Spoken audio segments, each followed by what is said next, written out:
What's up, guys? Matt Brown here for playpicks.com and thelines.com. Happy holidays and Merry Christmas to you and yours. Here to talk about this Monday night football game between the Packers and the Vikings. As always, please subscribe to the channel. Everything is absolutely free that we do with the Lines and Play Picks, of course, including this channel. And go ahead and give this video the thumbs up and let us know in the comments how you are going to be playing this game here. We'll take a look at the lines. And of course, you can just head over here to the NFL tab on the lines and MNF for Monday Night Football. Free right up there. Of course, a full breakdown over at Play Picks as well. Difference of opinions here at the two books as we record this here early on Monday morning. 4.5 over at DraftKings, but 5.5 over on FanDuel this morning. So you can see it's juiced here at 5.5. So Packers drawing money at FanDuel. This thing could certainly get to 5, maybe 4.5. I mean, these numbers 5, 5.5 are pretty irrelevant anyway in the grand scheme of things, but just interesting to see the full point difference at the two books as we sit here this morning. 47 is the total at both places. So let's get into this thing here, and I'll scroll down if you want to read along here on the lines. Dome game, no weather, don't have to worry about that. Packers 11-3 overall, 9-5 against the spread. Vikings 10-4 overall, 8-6 against the spread. Vikings are actually a perfect 6-0 at home this year, trying to close out a perfect season at home this week and next week. Now the Vikings, if you're wondering how this playoff picture works, the Vikings already in the playoffs by way of that Rams loss. So not having to worry about sweating getting in the playoffs. They could still backdoor the division here. They would have to win tonight, and then they would also need the Packers to lose again next week to Detroit. So long shot for them to win the division, but there is the possibility out there that they could, in fact, take the division. Injuries on the Packers side, actually pretty healthy entering this one. I mean, Kevin King's missed a few games there for them, but I mean, that's no new injuries or anything to pop up. On the Viking side, Dalvin Cook is out, as you guys well know. Alexander Mattison is on the bad side of questionable, so it looks like we're going to have Mike Boone that is going to be carrying the rock there for the Packers. I mean, for the Vikings tonight. Again, Boone's actually pretty good. So I'm not really downgrading all that much, but of course, when you lose Dalvin Cook, it's not the greatest of things. I'll click over to Play Picks here if you want to read along with some of what Juan has to say about this thing. Let's talk about the Packers offense. 23.6 points per game. They are averaging 354.9 yards per game. That comes by way of 248 passing and 106 rushing. They're averaging 5.5 yards per play on the season, and they are passing the ball 59.3% of the time. So as you can see, nearly a 60-40 split there for this team. Number 6 overall offense DVOA. Number 8 overall pass offense DVOA. Pro Football Focus ranks the pass offense at 7th best in the league. Their pass blocking grade comes in at number 4. On the rushing side of things, number 4 ranked offense overall DVOA. 16th by Pro Football Focus on the rushing side of things, however. A little bit of a difference of opinion between DVOA and PFF there, but they do have them as the number 8 rated run blocking unit. Pro Football Focus does. So you can see that this offense from the Packers, even though they haven't really been lighting up the scoreboard, the metrics here still seem to like them really outside of just the rushing offense grade that they got by Pro Football Focus. Everything way up there. They are converting just 35.5% of third downs. That is something maybe we also see with this offense that maybe why it hadn't been lighting up the scoreboard as well. They haven't been staying on the field on third down. They're going to have to really get that in order here if they want to make a run in the playoffs. Red zone touchdown percentage coming in at 68.8%. Scroll a little bit for you so you can continue to read along. This is Vikings offense, 27 points per game, 384.5 yards per game. That comes by way of 248 passing and 135 rushing. 6 yards per play. They pass the ball 50.1% of the time, so nearly a 50-50 split here with this Vikings team about how they want to go about running this offense. Number 7th ranked overall offense DVOA. Number 6th ranked pass offense DVOA. 3rd graded pass offense by Pro Football Focus. Now, the pass blocking is where things get a little dicey here for this Vikings team. If you're a Vikings fan or if you've watched this team play a lot this year. 25th graded pass blocking unit, according to Pro Football Focus, and that fits right in with what you see on the field. Any team with a pretty good pass rush, and you've seen Kirk Cousins kind of struggle a little bit, and you've seen him having to kind of, I would say run for his life, but Kirk Cousins isn't running, you know that as well. But I mean, you know, Kirk Cousins not performing as well when he is under a lot of duress.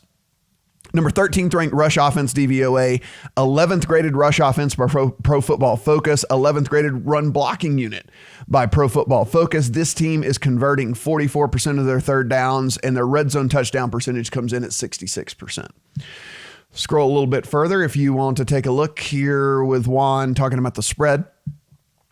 The pace in this game, Packers 29.47 seconds per play. That's actually 29th in the league. Packers play slow, man. And the Vikings, 27.89 seconds per play. That's actually 18th. So if you're looking at how the pace of this game could go, if it's situation neutral here, like if one team's not having to play comeback, this thing could actually play slower. You know, this could be a game that, you know, we see some fewer plays here because both of these teams, Green Bay right down at the bottom as far as pace. And then of course the Packers in the second half of the league when it comes down to that. Scroll a little bit more for you here.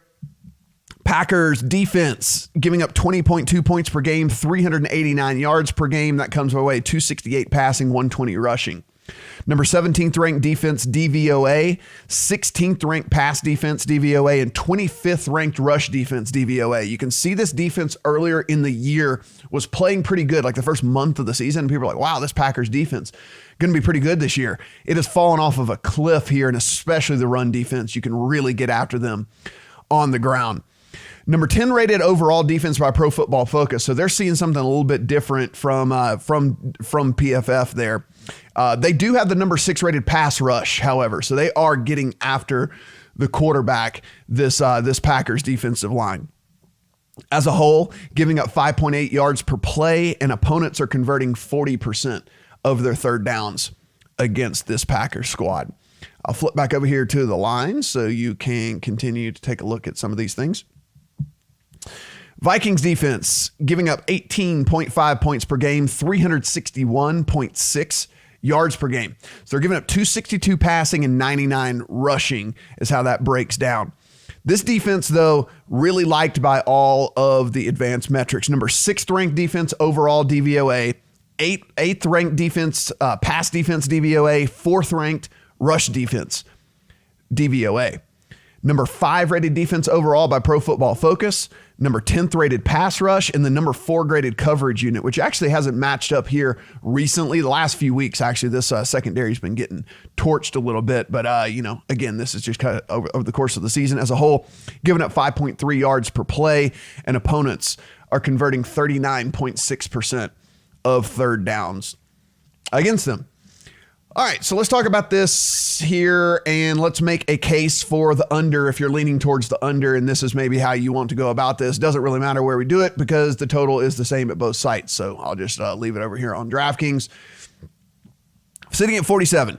So the Packers, one of the things we could look at the under here is the Packers do not turn the ball over. The second fewest turnovers in the NFL with 9. We know that under killers are turnovers and defensive scores and things like that, and the Packers just don't turn the ball over at all. So one of the ways this thing could stay under is the fact that we don't have to worry about short fields for the Vikings. We don't have to worry about, pick sixes and stuff like that because the Packers just take care of the ball very, very well. Another way this thing could stay under would be the Packers defense has the 5th best red zone touchdown defense in the league. They're only allowing opponents to get in the end zone less than 50% of the time that they get inside of the 20 are they actually scoring touchdowns. So a lot of times they're letting these teams, now this defense is kind of one of those maybe bend but don't break type situations. They're allowing them inside the 20, but they're not even scoring 1 out of every 2 times that they get in there. They're having to settle for field goals. So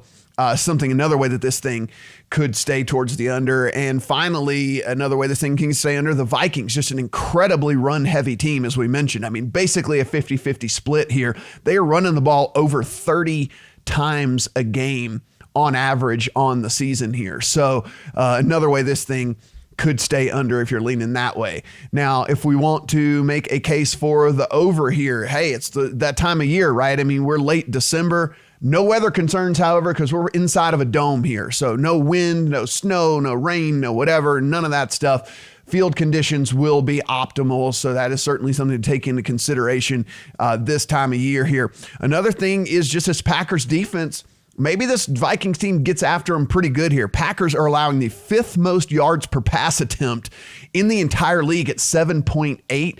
That is to go along with 4.6 yards per rush that they are giving up on the season. That is the 4th worst in all of the NFL here. So this Packers defense, if you think that these Vikings can actually, perform here, I know that you're probably going to read 5 articles between the time you watch this video and whatever about Kirk Cousins in prime time and Kirk Cousins on Monday Night Football, yada, yada, yada. I mean, it's all noise, but yeah, I mean, if you think that this Vikings team can play up to the way that up to the level that they played so far this year, I mean, look, Packers defense has fallen off of a cliff here. The other thing is on the other side of the ball, this secondary for the Vikings over the last month of the season has been pretty bad here. I mean, Xavier Rhodes used to be one of the, corners we would look at as one of the really tough matchups in all the NFL. And that is no longer the case at all. I mean, he's allowing over 80% completion percentage in his coverage so far this year. So very, very big drop off. And we see this with corners all the time, right? I mean, it's just like they're here, and then it just falls off of a cliff. And I think that's what's happened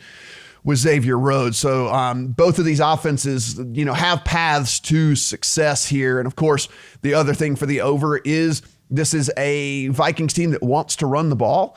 And that is the big weakness of this Packers team here. Now, the only thing is do you think Mike Boone is going to be able to get it done as well as Dalvin Cook and Alexander Mattison? Let's take a look at the props here, and let's talk about the player props. There's actually one that I do really like here and one that I'm going to be looking to get down on, and that is down here at receiving yards. And so if you take a look here, and maybe we can get a little bit better price over here over on DraftKings. And if that's the case, then we'll look to do that. We'll take a look at Davante Adams and his receiving yards. All right, here we go. So we're getting better. We're getting a little bit better over here on FanDuel than we are at DraftKings. You can see DraftKings sitting at 77.5, 76.5 over here on FanDuel. I'm actually going to take the over here on this. And number one receivers have really been getting after this Vikings secondary last month of the season. We just talked about the whole Xavier Rhodes thing. 13 different wideouts have gotten at least 76 yards against this Viking squad so far this year. Davante Adams getting over 30% of the targets from Aaron Rodgers. I mean, you've seen this team play, right? I mean, Davante Adams is the only guy he really trusts in the passing game. So it gets all of the big time passes there, getting looked to early and often in this thing. My projection in this game had him closer to kind of like 84, 85 yards. So pretty decent amount of value I see here. So that's why I took the over on the 76 here in this one. So really do like that one a good bet. I think there's a couple of others that you could consider here depending on how you think that this game plays out, right? I mean, one of the ways that you could kind of go about playing this game is if you believe that the Vikings are going to be able to do whatever that they want here on the ground against the against this Packers team that is, so bad against the run, you would probably be leaning towards the under of 250 for Kirk Cousins here because, again, running the ball and keeping it going, and he's just not going to have time to throw for 250 yards, in this game. So just kind of tell yourself a story as to how you think this thing could play out. And if that's the case, then you can play some of these props, accordingly as to how you believe that the game is going to play out as well. I mean, I always play under on Aaron Rodgers interceptions as well. But I mean, you can see you got to pay the juice, but again, they just don't turn over the ball and he just doesn't throw interceptions, So I've been playing this all year long.